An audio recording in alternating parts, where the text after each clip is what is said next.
Queridos irmãos e irmãs, queridos amigos e amigas, que alegria começarmos mais um vídeo da nossa série Pergunte ao Padre. Padre aqui com chá, com a Bíblia, Catecismo da Igreja Católica, sempre rezando por todos vocês que nos acompanham e vocês em casa, no trabalho, em muitos locais diferentes, querendo conhecer e aprofundar o nosso conhecimento católico, querendo conhecer ainda mais a nossa Igreja. A pergunta de hoje ela é sobre a Eucaristia, é uma pergunta feita por uma assídua amiga do nosso programa, dos nossos vídeos, que é a Sandra Pessene. A Sandra, ela é de São Paulo, participa do Santuário São Judas Tadeu, e a Sandra faz essa seguinte pergunta, possivelmente foi uma irmã dela que disse, é uma pergunta com uma certa malícia, uma pegadinha. A pergunta diz assim: se nós católicos temos certeza que Jesus Cristo está presente na Eucaristia, por que nós dizemos na missa que nós aguardamos a nova vinda de Cristo que está por vir? Em outras palavras, se nós acreditamos que Jesus está presente na Eucaristia, por que nós dizemos que nós aguardamos a vinda de Cristo, a segunda vinda de Cristo? Então é uma pergunta com uma certa malícia, em outras palavras, para dizer que Cristo não está presente na Eucaristia. Então vamos entender assim, a diferença dos católicos e dos protestantes em relação à Eucaristia. Os protestantes também têm um banquete, eles também têm uma ceia, mas a nossa fé, a nossa crença é muito diferente. O que os protestantes acreditam? Imagine que, por exemplo, nós temos uma bandeira do Brasil. Qual que é a matéria da bandeira? É pano.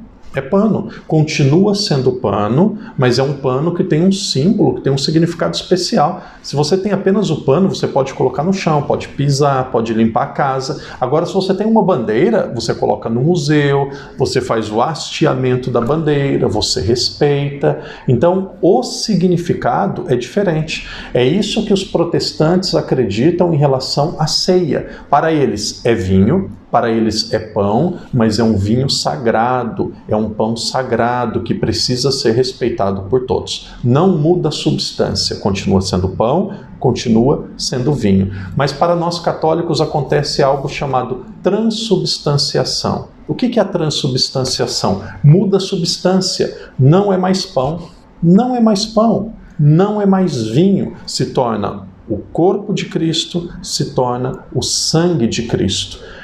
A aparência, se você levar para o laboratório, a aparência é de pão, a aparência é de vinho. Existe como se fosse um véu, e este véu é o do pão e do vinho. Mas nós acreditamos que é corpo de Cristo, que é o sangue de Cristo. O próprio Jesus disse, tomai todos e comei. Isto é o meu corpo. Lá em João capítulo 6, quando Jesus fala sobre a Eucaristia, Jesus diz, aqueles que não comerem da minha carne e do meu sangue não terá vida em mim. O Filho do Homem é o verdadeiro alimento. Então muitas pessoas começaram a achar que Jesus ele era canibal, carnívoro, que Jesus estava ficando maluco, e a multidão deixou Jesus. Jesus poderia ter dito para os apóstolos, poderia ter dito para aquela multidão, queridos amigos, vocês me entenderam mal, estou falando de um símbolo, estou falando de uma realidade espiritual, estou falando de um exemplo prático para vocês entenderem. O que Jesus fez? Jesus disse para eles, não negou aquilo que ele disse, apenas disse para os outros, e vocês também querem ir embora? E vocês também querem me abandonar? Em outras palavras, se não fosse o corpo dele, com aquelas palavras concretas, objetivas que ele tinha dito, ele teria explicado que aquilo seria apenas algo espiritual. Mas Jesus disse, vocês também querem ir embora? Se nós formos para o começo do cristianismo, os mártires diziam que eles não podiam viver sem Eucaristia. Tem inúmeros testemunhos de mártires que diziam, nós precisamos nos alimentar do corpo do Senhor. Então vocês percebem, existe uma diferença muito grande daquilo que é a ceia dos protestantes, daquilo que é a missa dos católicos. Por que a ceia protestante é diferente? Porque a ceia protestante é feita por um leigo. O pastor é um leigo. Qualquer um pode se dizer pastor. Não existe um dado objetivo para alguém ser pastor. Agora, para ser padre, é preciso a imposição das mãos de um bispo, que foi ordenado por outro bispo, que nós vamos chegar nos 12 apóstolos. Antes disso, fazer teologia, fazer filosofia. Estudei 11 anos no seminário para ser padre. 11 anos, longos 11 anos. Então você percebe, o pastor é um leigo. Agora, o padre é um legítimo, o padre é alguém que está unido e foi ordenado pelo bispo, que é um legítimo sucessor dos apóstolos. Por amor de Deus, por gentileza, não compare o padre com os pastores. Não faça essa comparação. É muito diferente. O padre e o pastor são realidades que não são a mesma. O pastor é o leigo. O padre não é o leigo. O padre é alguém que foi ordenado por um bispo, que é um legítimo sucessor dos apóstolos. Então esse é o primeiro ponto. A Eucaristia e o culto protestante é muito diferente. A Eucaristia é o corpo de Cristo. O problema, diz o Papa Bento XVI, é que muitos protestantes cometem o mesmo erro que aqueles que deixaram Jesus cometeram. Pensam que Deus ele pode ser apenas grande, que Deus ele pode apenas realizar milagres, mas Deus ele escolheu o pão e o vinho para continuar presente no nosso meio. Depois que Jesus morreu, ele queria continuar no nosso meio. Depois da morte de Cristo, ele decidiu ficar conosco. E ele fica através da Eucaristia, que é ele mesmo. Não se assuste com aquilo que o padre vai dizer. A Eucaristia é a presença física de Jesus. A Eucaristia não é apenas uma presença simbólica, espiritual. A Eucaristia é uma presença física de Jesus. Eu já disse outras vezes, a Eucaristia é o corpo, sangue, alma e divindade de Jesus, o que é verdade. Mas a Eucaristia não é apenas isso. A Eucaristia é Jesus mesmo. A Eucaristia é Jesus completo, no seu corpo, no seu sangue, na sua alma e na sua divindade.